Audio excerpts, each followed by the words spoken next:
어떻게 큰일 났다 오늘. 왜요? 안 그래도 오늘 아파트 20개 넘게 입찰하거든요. 요거 지금 다 입찰하러 온 사람이에요. 제가 아까 그랬잖아요. 제 거 아파트 하나에만 30명 넘게 들어올 거라고. 그런 게 20개가 넘으니까 얼마나 많겠어요. 그래서 경매하시는 분들 이거 완전 꿀팁이니까 알고 계셔야 되는 것 중에 하나가 입찰하러 오실 때 1시간 전에 일찍 오세요. 주차를 못해서 입찰 시간이 늦어가지고 입찰을 못 하시는 경우도 종종 있거든요. 공영 주차장이나 대중교통을 이용하시거나 아니면 1시간 일찍 오세요.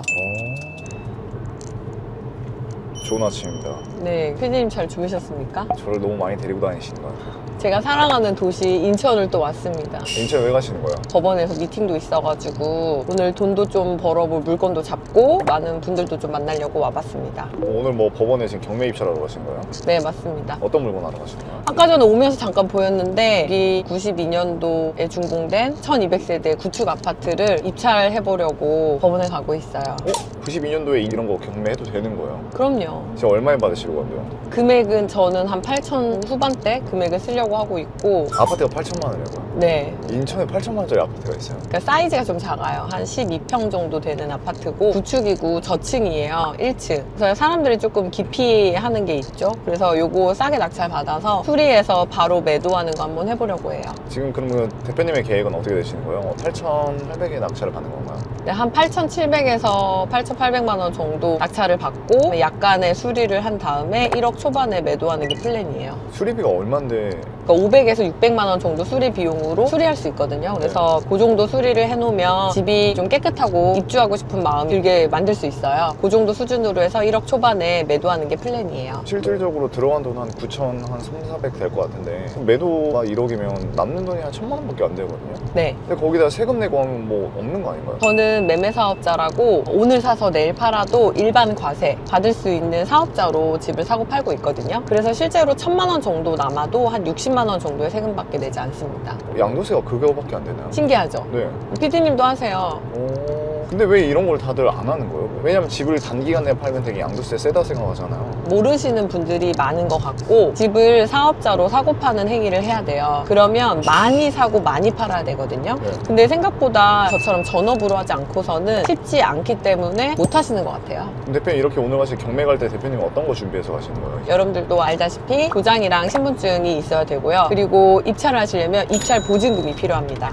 현금 10% 빼가야 되지 않나요? 피디님 잘하시네요. 네, 그래서 최저 금액의 한 10% 정도를 가져가야 됩니다. 그러면 800만 원 현금으로 가져가야 되는 건가요? 최저 금액은 7천만 원대여가지고 한 700만 원 정도를 입찰금으로 가져가야 됩니다. 그래서 오늘 이렇게 입찰 보증금도 다 준비를 했고 가서 입찰하면 됩니다. 현금을 가져왔다고요? 이게 얼마예요? 이게 한 800만 원 정도 될 거예요. 800이요? 네. 대표님 개인적인 생각인데 이걸 차라리 그냥 수표로 가져가면 되지 않나요? 맞아요. 원래는 법원에서 입찰 보증금을 수표 한 장으로 뽑아주시거든요. 근데 저는 싼 아파트를 입찰할 때가 있거든요. 예를 들면 어떨 땐 1,000만 원대 아파트도 입찰할 때가 있어요. 그럴 때는 100만 원, 200만 원 이렇게 입찰 보증금을 가지고 가야 되는데 그때마다 제가 은행에 가서 돈을 뽑을 수가 없는 거예요. 집에 일정 금액을 보유하고 있다가 보증금으로 사용하고 있어요. 은행 가면은 좀 큰 돈을 현금으로 뽑으려고 할 때 지금 보이스피싱이나 문제가 많잖아요. 어디다 돈을 쓰는지 물어보거든요. 근데 그때마다 제가 너무 이제 힘들고 짜증도 나고 해가지고 아예 집에다 돈을 뽑아놓고 제가 입찰 보증금으로 쓰고 있습니다. 그럼 집에 가면 현금이 많나요? 입찰 보증금으로 쓸 수 있는 약 몇천만 원의 돈을 보유하고 있죠. 우리 자녀분들이 몰래 하나씩 빼가지 않을까요?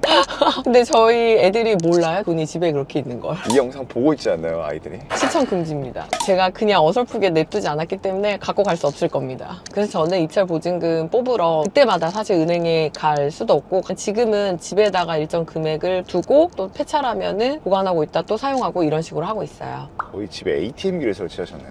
그 정도의 큰 돈은 아니지만 제가 워낙에 저렴한 아파트를 사다 보니까 가능하더라고요. 근데 오늘 어떻게 하다 이 경매 물건을 네. 찾게 되신 거예요? 지금 법원 미팅 하느냐고 저희 수강생들이랑 계속 인천지방법원에서 만나고 있어요. 그냥 가기에 아쉬운 점이 있어서 간 김에 계속 입찰 좀 해봐야겠다라는 생각이 들어서 이 물건을 찾게 됐습니다. 근데 10평대에 30년 된 아파트를 네. 사는 사람이 있을까 이런 걱정이 좀 되는데. 과연 이게 팔릴까 궁금하신 거죠? 네, 왜냐면 결국 팔려야 돈이 되는 거잖아요. 근데 안 팔리면. 근데 이 물건 같은 경우는 워낙에 위치가 되게 좋고 공단과도 접근성이 좋고 교통도 생각보다 되게 편리해요. 그리고 금액대가 저렴하다 보니까 약간 연세가 많으신 분들이거나 아니면 새로 시작하는 신혼부부가 이 집을 많이 찾는다고 하더라고요. 이런 경우에는 매매가 좀 편리해가지고 한번 작은 금액인데 해보려고 해요. 대표님은 그 금액 산정을 어떻게 하세요? 대표님만의 기준 산정? 물건 하나에 그렇게 큰 욕심을 갖고 입찰하지는 않아요. 어떤 분들은 집 하나를 팔았는데 그래도 3천만 원, 2천만 원 이렇게 남아야지 되는 거 아니냐라고 하시는데 저는 500만 원만 남아도 좋겠다. 어떤 경우에는 300만 원만 남아도 좋겠다. 이렇게 생각을 하고 입찰을 하거든요. 그러다 보니까 입찰 금액이 조금 더 낙찰되는 금액에 가까워지는 것 같아요. 결국은 입찰 금액을 잘 정하는 방법은 좀 욕심을 줄이고 어떻게 하면 이 물건에서 얻을 수 있는 수익을 최대한 얻고 나오는가, 이 정도인 것 같습니다. 어떻게 낙찰 받으실 수 있을 것 같으세요? 조금 어려울 것 같아요. 왜냐면 제가 지금 보고 있는 이 분석은 저만 할 줄 아는 게 아니라 대한민국에 경매 입찰할 줄 아는 사람 다 할 수 있는 거거든요. 그리고 8천만 원대, 7천만 원대 저렴한 아파트는 입찰하기에도 되게 편해요. 그래서 저는 경쟁자가 최소 30명 이상이다. 그래서 오늘 이거 낙찰 받으면 오늘 고기 먹어야 된다. 이렇게 생각하고 있습니다. 그러면 입찰자가 한 30명 올 거라 예상하시는 거네요? 네, 맞아요. 30명 이상 올 수도 있어요. 오, 궁금하다. 막상 갔는데 진짜 30명 이상 들어오면 네. 대표님의 예상이 맞았다는 거잖아요. 그쵸. 그리고 제 생각인데 이거 9천만 원 이상 넘겨서 낙찰 받을 수도 있어요. 그럼 아깝지 않을 거예요? 대표님 8천만 원대 하기로 했잖아요. 제가 많이 써요. 저는 8천만 원 후반대인데 저보다 더 욕심 없이 들어오는 사람이 결국은 돈을 버는 거죠. 뭐. 그래서 제가 이제 쓰기로 한 금액으로 한번 입찰을 해보고 안 되면은 또 한번 같이 분석을 해보도록 하겠습니다.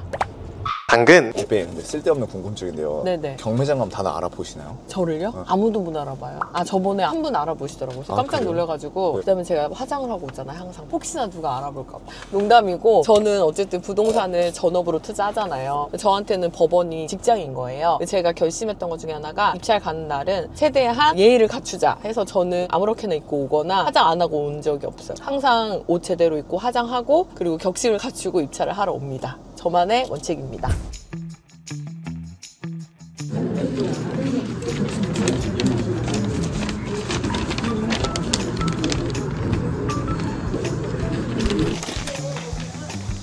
어떻게 어디 가시나요 지금? 지금 11시 조금 넘었는데 오늘 매물 너무 많고 사건 번호가 뒤에여가지고 좀 시간이 걸릴 것 같아서 카페 가가지고 저희 오늘 미팅하기로 했던 수강생님들 만나고 입찰 결과 보려고 카페 가고 있습니다. 아, 수강생분들을 카페에서 기다리고 있는 거예요? 네, 식사하시고 저희 카페에서 만나기로 했어요. 몇 분이나 왔어요? 오늘 한 10분 좀 넘게 오신 것 같아요. 근데 그분들이 왜 온 거예요? 제가 지금 강의하는 거에서 경매 법적 미팅이 있는데 오늘 여기에서 현장 미팅을 하는 날입니다. 그분들도 다 입찰을 하신 거예요? 오늘 경매 진행하는 물건을 어제까지 보고서를 올리라고 했어요. 그래서 그 물건을 모의 입찰했어요. 왜요? 아직은 과정이 다 끝나지 않았고 공부를 한 다음에 입찰하시는 걸 추천드려가지고 과정 중에는 낙찰 받게는 하지 않아요. 그래서 많은 분들이 낙찰이 되게 중요하다고 생각을 하거든요. 근데 실제로 경매는 낙찰 받은 이유가 시작이에요. 그리고 이걸 낙찰 받은 다음에 어떻게 플레이할지에 대한 정확한 목표랑 어떻게 수익할 건지에 대한 게 있어야 되는데 대부분 낙찰 받고 싶어, 낙찰 이렇게 하면서 낙찰을 덜컥덜컥 하는 경우가 있거든요. 또는 이제 경매 강의하시는 분들은 몇 명이 낙찰 받았다라고 하는데 저는 그런 거보다는 제대로 공부하고 어떻게 수익할지에 대한 계획이 나온 다음에 입찰을 하시라고 말씀드려요. 대표님, 네. 뭐 기분 안 좋은 일 있어요? 아니요. 이렇게 진지한 표정을.